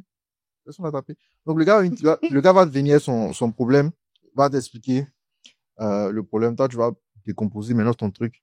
Et puis maintenant, tu viens t'asseoir, tu vas coder toutes les fonctionnalités. Tu codes l'authentification, tu codes tout ce qu'il a demandé, tu vas faire les contrôleurs, tu vas faire la vue, la présentation, tu vas connecter aux bases de données, tu vas faire tes services, tous ces trucs-là. C'est toi ce que tu fais, en fait. Qui fait pour toi? C'est ce qui m'a débat et puis ma carrière de code. Parce que moi, sincèrement, j'ai toujours cru qu'il fallait retenir. Parce que pour moi, si tu ne retiens pas, même si tu ne retiens pas forcément les lignes exactes, mais il faut connaître le process. Mais très souvent, je me rendais compte que lorsqu'on avançait, le process devenait de plus en plus, comment je vais dire, long à maîtriser. Bon, je prends un exemple simple, hein. Quand je faisais du Flutter, bon, même si je fais ça un peu encore, mais quand je faisais du Flutter, tu vois le code qu'il y a à mettre pour pouvoir relier bon, par exemple, à Firebase. Tu vois, non, il y a un process mais moi, à un moment donné, là, je voulais ne pas forcément aller sur Google pour prendre, genre, l'ensemble. Voilà. Ouais. Je voulais apprendre moi-même. Parce que quand je regarde les tutoriels, je sais pas s'il regarde un autre écran pour pouvoir taper, mais je vois que le gars, il fait. Donc, moi, je me dis que si je n'arrive pas à ce niveau-là, non, parce que j'ai croisé un petit frère au Ghana, là. Vraiment, pour moi, hein, c'était le meilleur développeur de la cohorte où je suis allé à Mest, programme d'entrepreneur. C'était vraiment le meilleur développeur de la cohorte pour moi. Un petit de rien du tout, hein, s'il a trop, peut-être il avait 20 ans, 21 ans. Okay. Le petit, là, faut lui envoyer JavaScript. Il va taper. Un petit Nigérian, il regarde, il tape. Flutter, en fait, c'est Flutter même qui est son manger. Ah ouais. Quand on arrive dans Flutter comme ça, là, il dit la fin tu vois les page view, tu vois le code qui est généré pour les page view, tu scrolls. Petit, il a tapé ça devant moi. Donc, je me dis, il y a deux cas. Soit il a fait ça tellement longtemps qu'il a maîtrisé, genre, naturellement, soit il a bossé par cœur. Non, c'est la pratique. C'est pas bossé par cœur. Petit, il a commencé à coder à Garage. Non, mais peut-être il s'amusait avec ça depuis, quoi. Non, c'est un geek, ce gars. D'ailleurs, les gens sont au collège, ils commencent à coder, ils font les trucs, quoi. Non, je pense pas que tu puisses apprendre par cœur. Parce que si tu apprends par cœur, là, c'est compliqué. Imagine, tu changes de langage. Tu vas apprendre tous les langages par cœur, comme ça, toutes les instructions. C'est pas possible. C'est pas possible du tout. C'est par la pratique, au fur et à mesure. Je pense que les gars ceux qui font les longs tutoriels il y a un site, là, Free Bootcamp. Hein? Voilà, c'est ça, Free Bootcamp. Ouais. C'est dans Codecamp. Ouais. Free Codecamp, ouais, c'est ça. Ceux qui font ce genre de tutoriel de 4 ou 5 heures, là. Genre, c'est la pratique tellement ils ont fait ça depuis longtemps. Mais ils connaissent par cœur, finalement, non? Il y a des trucs que tu connais par cœur. Ok. Ouais, tu me donnes un ordinateur, il y a des trucs, il peut te générer des pages Flipper, des trucs, déjà. Parce que tu connais déjà, les widgets. Ok. Tu connais déjà la plupart des widgets. Il y a des widgets que tu connais pas. Par exemple, il y a des trucs spécifiques pour lesquels tu vas devoir aller chercher dans la doc. Mais les widgets classiques que tu vas utiliser tout le temps. Les if, tu as toujours fait les if dans tout ton code, tu auras des if. Voilà, tu auras toujours des containers, par exemple. Tu auras toujours des rows, des colonnes. Ça, t'as pas besoin d'aller fouiller quelque part, en fait. C'est déjà là. Moi, je suis un gars qui n'aime pas bosser par cœur. Je sais pas bosser par cœur, en fait. Tu vois.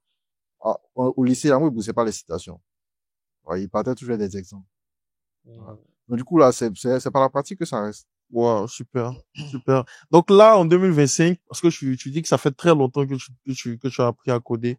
En 2025, quelle est la roadmap pour devenir développeur avec tous ces outils qui sont partout? La roadmap pour devenir développeur. Pour quelqu'un qui commence de 0. On va dire la première chose, ça serait de comprendre ce que c'est que le web. Okay. Comment fonctionne le web. Ça, c'est la première chose. Et bon, je pense qu'il y a des cours pour ça sur Internet que tu peux voir, mais par la pratique, tu pourras le faire aussi avec un cours sur HTML, CSS. Une fois que tu as pu faire HTML, CSS, que tu as pu mettre ton projet sur un serveur, déjà, tu sais plus ou moins comment ça fonctionne. Le principe des requêtes, HTTP, tout ça, tu sais plus ou moins comment ça fonctionne. Après, tu vas approfondir avec un langage, avec un vrai langage de programmation, comme par exemple PHP ou Java, un langage côté serveur. Ça te permet de savoir comment fonctionne un serveur. Et puis, tu vas rajouter à tout ce qui est base de données, SQL, Postgre, par exemple. Donc ça, déjà, ça te donne une première base.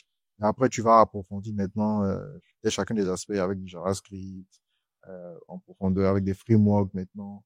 Est-ce que la technologie, je veux dire, l'IA n'est pas... Parce que je t'écoutais silencieusement et j'ai vu que tu n'as pas cité l'IA là-dedans, tu vois. Tu n'as pas demandé à quelqu'un. Si, bon, je comprends, tu vois, tu auras l'occasion de t'expliquer. Mais la question que je veux poser qui va forcément aussi t'aider à répondre, où est l'intelligence artificielle dans tout ça?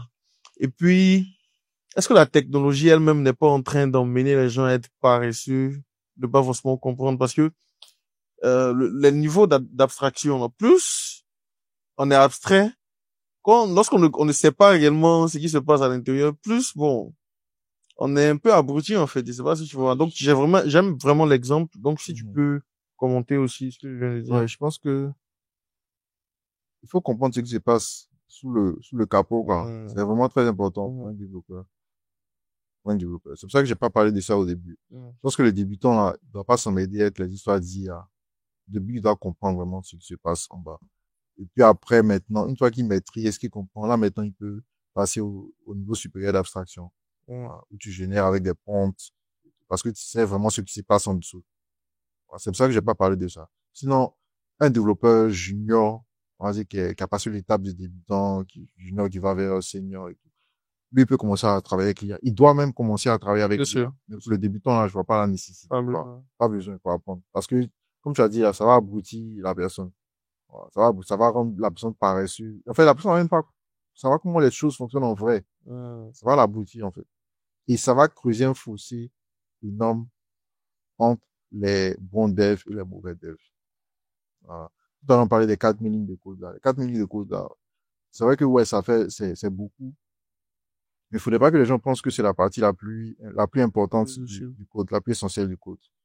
Tout ce qui est réflexion, tout ce qui est architecture, avant, déjà. Donc, tout ça, c'est par la pratique que le gars, le débutant va pouvoir maîtriser tous ces aspects-là.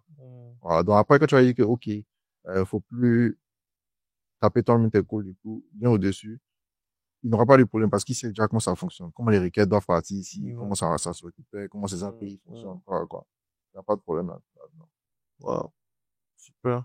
Je pense que là, quelqu'un qui nous regarde, qui commence à développer, il a plus ou moins une roadmap, il a aussi ton expérience, en termes de développement. Maintenant, je pense on peut parler de l'autre expérience de musique, là, parce que tu n'as pas commencé Let Mix pour commencer. Ouais, bien sûr. Voilà. Donc, moi, il y a vu une vidéo, on dit que le vieux père de Tamsi. De quoi est-ce qu'il s'agit? Bon. Tamsi Tabounia. C'est comme, effectivement, bon, c'est un petit big up qui m'a fait. Ouais. C'est pas Non, ça, c'est un gros big up. En fait, on se connaît depuis Bassam. Ok. Depuis Bassam, on était dans le même quartier, tu vois. Et avant, je faisais les beats. Je faisais le beatmaking. Je faisais des prods, on va dire. Donc, j'ai commencé les prods, on va dire, depuis le lycée. Il y avait mon grand frère qui avait déjà installé un logiciel pour faire les prods sur la machine. Donc, je venais m'amuser un peu avec. Okay. Je suivais les tutoriels et tout. Et après, j'ai fait la rencontre de certains amis à Bassam. C'est avec eux qu'on a fait Alerte Rouge. Okay. Un groupe de rap de musique. Au départ, j'étais juste là pour faire les prods. Ils m'ont proposé de rejoindre la team en tant que rappeur aussi. Donc, on a commencé à faire un peu. Donc, je faisais les prods comme ça. Le prod tournait un peu. Ensuite, on enregistrait sur un vieux père que je veux saluer au passage. Il s'appelle Jesse. Okay. Voilà, donc, il nous laissait le studio parce qu'il me faisait confiance. Donc, il nous laissait le studio, on jouait les sessions d'enregistrement et tout. Et les sons ont commencé à tourner à Bassam, sur Radio Bassam. Donc, je fais un big-up aussi à Afro. Afro Rap Attitude. Ouais. Donc, du coup, les sons tournaient comme ça. Et c'est comme ça que, Tamsi, il était l'ami de mon petit frère. Il pouvait voir mon petit frère et tout. Donc, il a dit à mon petit frère il veut me voir. Donc, il est venu, bon, comment il fait? Non, il est venu d'abord par rapport au rap, parce qu'il rappait avant. Ok. Tu vois, il est venu par rapport au rap pour que, bon, on puisse, C'était quoi son nom de rappeur? Il s'appelait Young Jock. Young Jock. Il s'appelait Young Jock. On a fait un feat même ensemble avec lui, et puis l'autre gars qui s'appelle Skinny K qui est au State. Ouais, Skinny K, ouais. Skinny K, tu vois. Donc, on est venu, on a fait un truc ensemble et tout. Et après, il m'a dit, que bon, comment tu fais tes prods? Où sont, le matériel et tout? Il y a toujours le matériel, et moi, c'est PC. C'est mon PC, son il prend pour faire mes prods, hein. Ouais. Pas clavier, pas tout. Donc, il a découvert le truc, même grâce à toi. Ok, comment tu sais? Il m'a dit, ok, viens, tu vas voir. Il ouvre le truc. Il ouvre le logiciel et tout, et puis, il tape. Tu vois que ça fait les sons. Il était fort encore, hein. Ok, ouais. Il a même pris une prod d'un mois, il a acheté une prod d'un mois un peu. Après, il venait sur Abidjan. Donc, il a acheté une prod avec moi, qui n'a pas fini d'acheter une prod. Ça, il faisait pour la commune. C'était quoi? C'était 5 000. Donc, là, t'es 5 000. Il m'a dit 3 000. Il est pas dit, il m'a dit, donc, après, on reverse compte. Et puis, c'est resté comme ça, tu vois. Donc, bon, c'est la petite histoire être Tamsi. Et puis, bon, après, le reste, là, je pense qu'il est venu, il a bossé Shadow, tout ça. Et puis, bon, ça a donné ce que ça a donné. Ouais, super. C'est vraiment, moi, j'ai passé peut-être une journée avec lui, hein. On s'est pas vraiment fréquenté, on s'est fréquenté vite fait.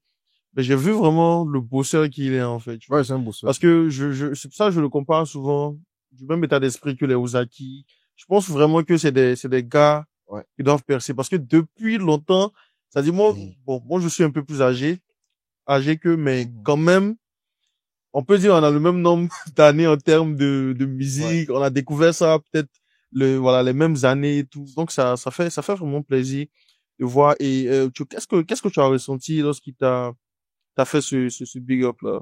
Ça fait toujours plaisir, hein. Super. C'est vrai que je suis dans la musique, mais ça fait toujours plaisir. Ouais. Ça, quoi. C'est vrai qu'on a dit c'est pas grand chose pour moi. Ouais. Mais on a dit que peut-être que je devais être sur le chemin là, à ce moment-là, quoi. C'est juste ça. Ça fait toujours plaisir. Ouais. Mais pourquoi? Je suis vraiment fier de ce qu'il est en train de faire. Ouais, super. Mais pourquoi on va laisser, la musique? On a dit, il y a deux passions. Ok. La musique et puis l'informatique. C'est que si j'ai assez d'argent, si je suis milliardaire aujourd'hui, et qu'on me dit quelle est la chose que tu as continué de faire, c'est code et musique. Ok. Et on me paye pas pour ça, mais il fait quand même. Donc pourquoi il est ici? Parce que, déjà, comme il a dit, il a commencé à travailler tôt. Donc pendant que je travaillais, je faisais aussi ça. Tu vois. Et j'ai développé, beaucoup le côté code et aussi beaucoup le côté musique. Mais j'ai vu que j'avais beaucoup plus à apporter au niveau du code. Au niveau musique, là, je faisais les trucs, mais je pense que j'étais quand même un peu moyen, on va dire, selon moi. Okay. Je pourrais pousser un peu plus, mais je pense que il y avait déjà assez d'acteurs dans le domaine de la musique. Il fallait que moi j'apporte ma touche dans le domaine tech parce qu'il n'y avait pas grand chose qui se faisait. Okay. Alors, c'est comme ça que je me suis décidé à laisser la musique pour aller à 100% dans la tech. Comme on dit, c'est l'ikigai. Bien sûr. En faisant mon évaluation d'ikigai, je me suis dit que c'est dans la tech que je devais aller. Ouais, mais certains disent que tu étais le Jay-Z de Bassam. Encore ok. Après, en fait, là, on avait une vision. Ouais. On avait une grosse vision parce que on avait fait, quand j'ai commencé à faire les prods, savez que je faisais un peu le design. Ok. Donc, j'avais fait une structure qui s'appelait, bon, une structure, c'était pas dans le black, une structure qui s'appelait XS Production. Ok. XS Production avec Dapping J. On faisait des créas, le miel, on faisait des créas, des visuels et tout. Et après, on a décidé de monter un label qui s'appelait South Records. Donc, South Records, c'est un label qui devait réunir les artistes phares de Bassam. Donc, dans le label, il y avait Alerte Rouge, il y avait aussi d'autres groupes, il y avait LDH. Le groupe des Skinny K avec Jojo Amoni, c'était quoi? C'était quoi le truc? Je me rappelle. Ça, c'est Wheezy, il y avait Wheezy B, ouais. le Jojo Amoni, Skinny K, et puis Skinny K avec, dans le temps même, il y avait son cousin aussi. J'ai carrément oublié son nom. Je sais qu'avec tous les petits, il y avait Everest, il y avait... Ah, Everest, c'était là-bas aussi? Bon, eux, ils n'étaient pas dans le label. Eux, c'était du côté. Mais c'est question, on les suivait. Et les HB Daz. HB Daz, ouais. HB Daz était dans le truc. HB Daz était beatmaker. Ok. Voilà. Lui, il était dans le label. Il y avait JK également. Il y avait tout. Il y avait aussi 7e Avenue. Il était dans le label. Taj, quel était son rôle? Taj était dans LDH, mais il était également le manager de South Records. Lui, il rappelle, non? Il rappait. Il rappelle déjà. Il a toujours caché ça. En fait, aujourd'hui, on est dans d'autres domaines. On a un background quand même, quoi, tu vois. Aujourd'hui, on est dans la communication. Ok. Mais je pense que aussi, déjà, le fait qu'on ait été dans la musique, ça a montré qu'on pouvait faire quelque chose à Bassam. Je pense que ça a montré aussi la voix à ceux qui étaient derrière nos publics. Okay, on pouvait faire... Parce que le premier showcase, là, c'était pas évident. C'était vide. Mais après, on a commencé à avoir du monde dans nos événements. Et on a commencé à rassembler toute la jeunesse. Je pense que ceux qui étaient derrière, je pense par exemple au côté sud et tout, avec dans The Track, avec Freddy Letty et tout ça, ils ont vu qu'il y avait quelque chose qui pourrait se faire. Et souvent, ça les a boostés à faire les choses. Et après aussi, même quand on a laissé la musique, qu'on a basculé, quand Taj a basculé dans le marketing, dans la communication, moins dans l'informatique et tout, je pense que là aussi, on a quand même peut-être inspiré d'autres personnes à vouloir faire aussi d'autres choses. Bien sûr, je vous assure que vous avez inspiré une génération quand même. Parce que comme tu le dis avec côté sud, moi je me rappelle quand je faisais ma transition musique tech, parce qu'on a aussi ça en commun, musique et tech. On a organisé un showcase parce qu'on voyait que les grands frères avaient laissé, il y avait plus vraiment d'événements à Bassam, tu vois. C'était le 25 décembre, non? Voilà, le 25 décembre peut-être. Voilà, Christmas showcase, tout ça. Donc on a fait un événement où on a invité 8 Guns. On avait fait ça à nos limites, c'était vraiment guichet, tout ça. Donc après, c'est là que parce que 8 Guns causait beaucoup avec comment ça s'appelle? Benjoul, merci, avec aussi No Track. Donc Freddy Letty, c'était la famille en fait. Donc il y avait une autre vague qui était en train de se créer.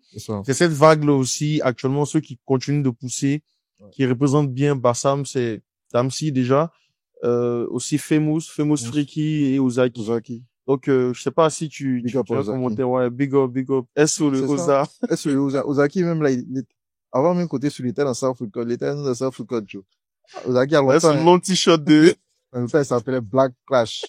Son long t-shirt. South Record. C'est encore sur les trucs là, les archives de Facebook. Ouais. Il s'appelait Black Clash dans le temps, après Gio, maintenant Ozaki. Ouais. Elle a longtemps. Donc ouais, effectivement, on est quand même fiers de ce que ça a donné, quoi. On regarde ça de loin, mais on soutient beaucoup. Ouais. C'était quand même la belle époque, hein. On faisait des freestyles chez GSCap. Ouais, GSCap, ouais. Mais moi, je partais pas trop sur GSCap. C'est vrai qu'à l'être on était un peu à l'écart quand même. C'était, comment ça s'appelle? C'était Black, comment ça s'appelle? Tu veux dire, Wheezy Black? Alkent. C'était Alkent, en fait, qui partait aussi, qui participait. Sinon, après, je pense que le reste, nous, on n'était pas trop. Ouais. Je préfère rester à la maison, faire mes prods, quoi. Ouais. Et puis écrire mes tests. Vous avez collaboré aussi avec, les gars de, comment ils s'appellent? UUB et... Oui, c'est vrai, les Cannibales. Cannibales. On a bossé les Cannibales. On a fait un clip pour les Cannibales. Ok, moi, j'avais monté avec, clip où il y avait les Red Cup, là. Ouais. À la piscine, à la piscine, à l'IAO, là, au V-Tip.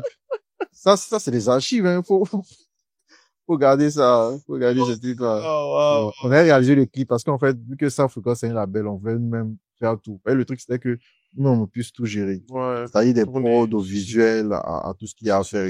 Donc, c'était vraiment ça l'idée. Donc, on a dit, bon, ok, on va faire le clip avec les Cannibales. Ouais, super. Maintenant, nous, bon, on était aussi dans une autre vague, hein, parce que vous étiez tous dans le même quartier, non, si je ne me trompe pas. Ouais, on va voilà. Donc, nous aussi, notre quartier, on avait notre clan, mais après, on s'est rallié au vieux père. Ouais, parce qu'il y avait Freddy Letty aussi, qui est très bon vidéaste. Très, très bon. Vidéaste avec au moins 15 ans d'esprit, 15 ans, 16 ans d'esprit. Depuis 2009, il a quitté l'école. C'est vraiment focus sur la vidéo. Et, déjà, les clips qu'il arrivait à sortir, en tout cas pour le temps, c'était vraiment incroyable. Ouais, il était bon, très parce bon. Que c'était le seul qui avait un Core i5. Il avait un Core i5 avec peut-être 8 gigas de RAM. Quand on touche son ordinateur, c'était tellement rapide. Parce que les Photoshop, il faisait Photoshop. Ouais. Faisait Premiere Pro, After Effects. Donc, nous, nous, on n'a pas forcément les moyens. On est des jeunes, des petits rappeurs, tu vois, non? Donc, faut s'associer avec ouais, c'est ça. ceux qui ont les ressources. Ouais, c'est important. Ah oui. Je pense que tout le monde a fait ça. Faisait un clip sur son téléphone. Il avait Xperia. Ouais. Sony Xperia en 2013. Quand il fait les clips, quand il prend les rushs, il colle, tu vois. Faut faire les moyens du bord, hein. Ah, vraiment, c'était la belle époque. Mais tu penses quoi de l'évolution maintenant? Autant, qu'est-ce qui a fait que, malgré tout ce qu'on a eu à faire assez tôt, on n'a pas percé? Parce que si on perçait réellement, ils pensaient qu'on allait. Ouais, c'est clair. On n'avait pas fait tech. Ouais, on cherche l'argent. C'est là qu'on n'est pas venu vite sur Abidjan. Ok, c'est ça. Hein. On est trop resté dans le truc bassin. Ouais, dans notre coco. On vient sur Abidjan, quoi. Ouais. Sinon, on avait le potentiel, on avait la qualité. On faisait ce qu'on pouvait, mais bon, fallait qu'on vienne ici. Fallait qu'il y ait un showcase à Abidjan. Fallait qu'on soit installé. Un temps, on voulait s'installer vraiment à Abidjan. On voulait faire ça dans les années, en 2015-2016, on voulait relancer un peu les trucs à Abidjan. Ouais. Je pense que si on avait fait ça, ça allait porter, ça allait donner quelque chose. Ouais, vraiment, parce que quand les gars de Bassam décident de venir à Abidjan, vraiment, ils arrivent quand même à s'imposer, hein. Ouais. Sans mentir. Parce que si on a fait un gros travail à Bassam quand même. Avant, la jeunesse n'était pas trop portée sur les trucs et tout.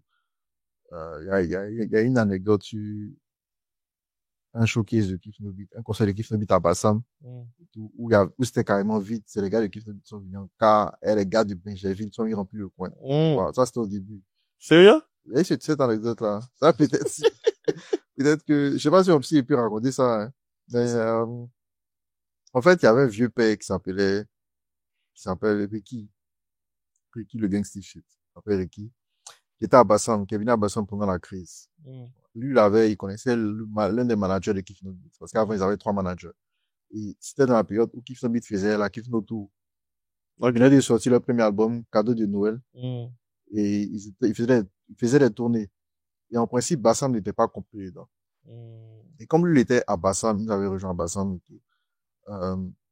il a contacté le manager de Kif No Beat. Il a dit que, faut qu'il vienne à Bassam. Pour prolonger la Kif No Tour. Donc, on a fait venir les gars, on a créé la connexion avec Afro pour qu'ils viennent, à Bassam. Ils sont venus faire freestyle à la radio Bassam, tout ça et tout. Et on a calé la date de l'événement. Donc, on a calé la date de l'événement. Nous, on a commencé un peu South Record. C'était un peu dans le début de South Record. On a commencé à communiquer sur le truc. Donc, le jeu du showcase là, c'était vers la plage, à la plage là-bas. Vers la place Abissa. Donc, on a nettoyé le truc, nettoyé le coin, placé les trucs. Tu vois qu'il y a personne. C'est soyez. On voit qu'il y a personne dans le coin. Nous, si on est là, on t'artiste, mais là, il y a personne. C'est soyez. C'est bizarre. On dit, que les gars ou les Kif No Beat vont venir. Donc là, ils sont venus, mais c'était encore vide, en fait. Et puis, un coup, on voit un cas qui vient. C'est oui, des champs. Il y a les gars, ils ont pris en même temps. On dit, que c'est les gars de Kif No Beat, que c'est les gars de Benjerville. Ils ont rempli le coin en même temps, un coup. Comme magie. Oui. Je crois que mon gars Milo Blas m'avait déjà parlé de ça. Ils ont rempli le coin un coup. Il y avait, Tamsi était là, ce jour-là. Il y avait, Shadow Chris qui était au platine derrière. Bon, le show s'est fait tranquillement, quoi. Mais il dit que de là, jusqu'à ce qu'on fasse le showcase, qu'on remplisse les boîtes de nuit, tout ça et tout. Et du chemin qui a été fait, quoi. Ouais. Donc, tous les fois qu'on a fait pendant ce truc-là, si on avait déployé le même effort, au moins à Abidjan, je pense que ça aurait donné quelque chose. Ouais. Ouais, donc je pense qu'il y a, de là à ce qu'on remplisse les salles, là, les boîtes de nuit et tout ça, il y a vraiment du chemin qui a été fait. Et si on avait déployé le même effort qu'on a déployé à Bassam, à Abidjan, je pense que ça allait forcément donner quelque chose. Ouais. Ça, c'est sûr.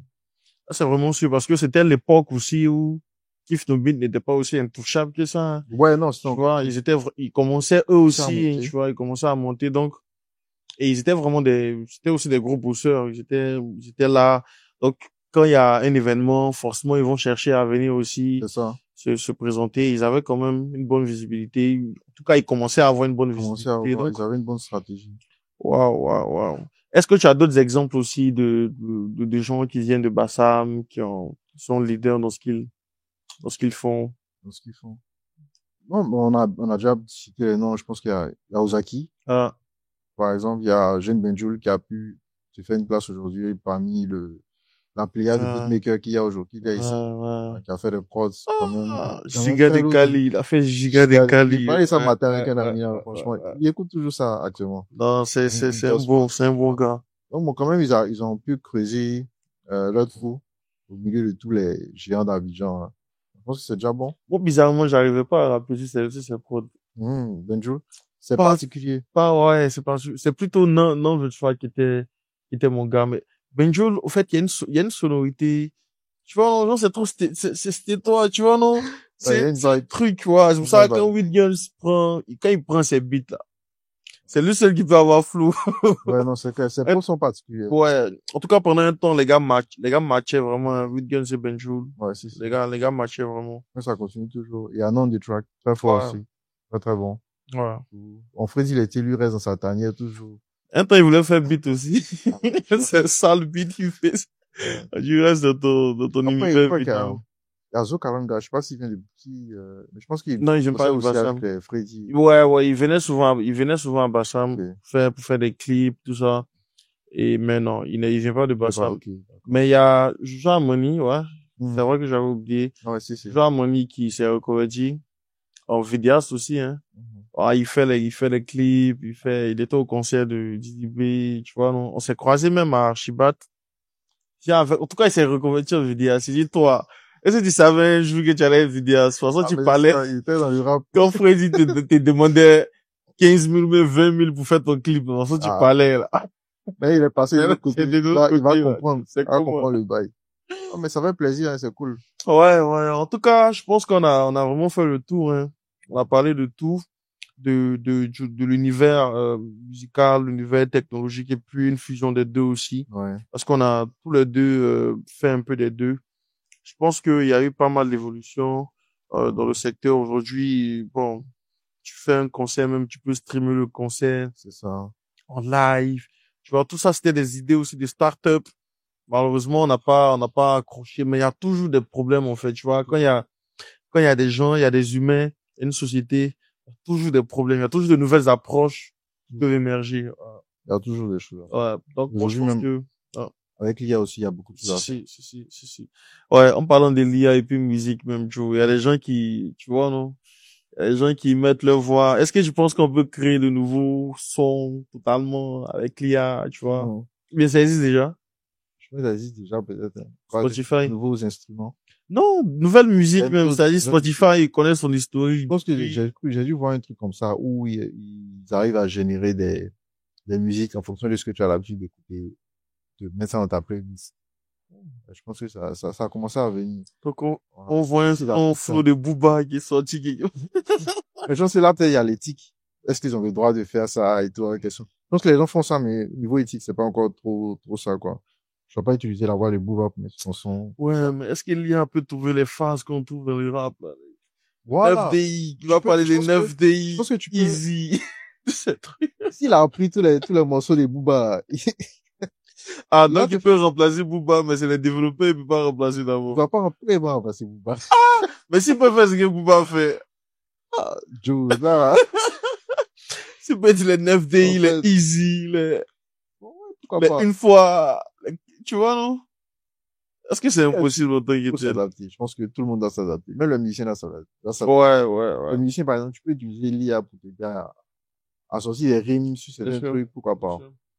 Parce que ceux qui utilisent actuellement l'IA pour dans la musique, c'est, bon, je veux dire, c'est au niveau des clips. On a vu le clip d'Ibra, le clip de, KS Bloom aussi. Puis il y a un autre artiste, je crois c'est Centrinos ou quoi, un artiste béninois qui a fait aussi, un clip. Mais j'ai trouvé vraiment pour lui beaucoup plus intéressant, quoi. Ok, d'accord. Pro, parce que bon, donc, celui de KS Bloom, Imra, il y avait pas forcément ils parlaient pas. Genre, les avatars ne parlaient pas, tu vois, non. Selon ce que j'ai vu, hein, ils parlaient pas, ils ne chantaient pas, mais dans l'artiste béninois dont je parle, là, dans le clip, l'IA bougeait, parlait, tu vois, non. Ah, Donc, peut-être que la mise à jour n'était pas encore sortie. peut-être. Après, je pense qu'il y a d'autres applications. Pas forcément pour tous ceux qui écrivent, pour les artistes chanteurs. Je pense que même aussi pour les beatmakers ou les ingénieurs de son, par exemple. Parce qu'aujourd'hui, il doit y avoir des IA, Ouais. qui sont couplés à des plugins de mixage, par exemple. Ils vont t'aider à mieux mixer, par exemple, ta basse, ou bien ton 808. Ouais. Ils vont t'aider à mieux masteriser, à te faciliter ça. Je pense que ça s'applique un peu à tout ça aussi. Ça, c'est vraiment intéressant.